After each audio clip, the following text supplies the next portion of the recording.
ketika hari-hari ini mungkin kita juga sedang disakiti, kita sedang ditolak, kita merasa sendirian, kita merasa rapuh. Ingat, seperti Yusuf, kisah hidup kita tidak berhenti sampai di situ.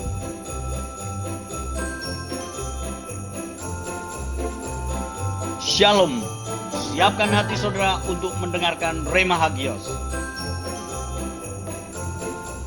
Mungkin kita pernah memberikan yang terbaik untuk seseorang dan kita malah disakiti pada akhirnya. Atau kita tidak melakukan kesalahan apapun tapi kita terus-menerus disalah-salahkan.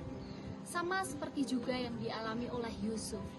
Yusuf tidak pernah melakukan kesalahan apapun, tetapi dia dijual oleh saudara-saudaranya, dia dilemparkan ke dalam sumur, bahkan dia dilupakan oleh orang yang pernah ditolong olehnya.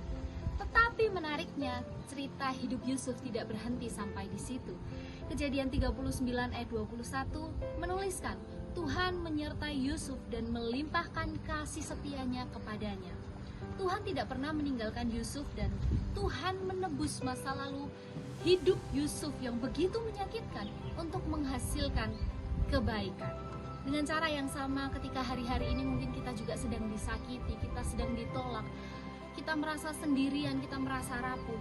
Ingat, seperti Yusuf, kisah hidup kita tidak berhenti sampai di situ.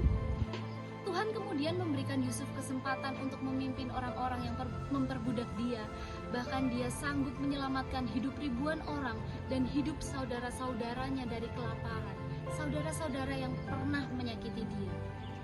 Jadi setiap pengalaman yang menyakitkan dari masa lalu kita atau hari-hari ini sanggup mempersiapkan kita untuk menjadi orang yang kuat dan menjadi berkat.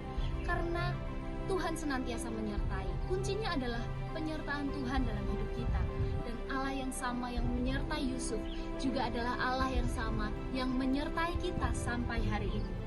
Penolakan dan sakit hati bisa menuntun kita pada arahan Tuhan.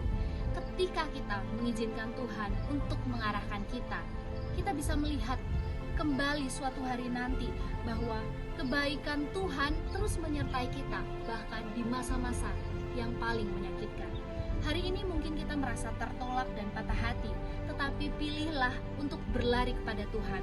Maka kita akan bisa menggunakan musim yang sangat lelah, musim-musim sakit hati ini untuk membawa kita semakin dekat dengan Tuhan dan pada akhirnya membuat kita menjadi kuat dan menjadi berkat. Selamat pagi, Tuhan Yesus memberkati.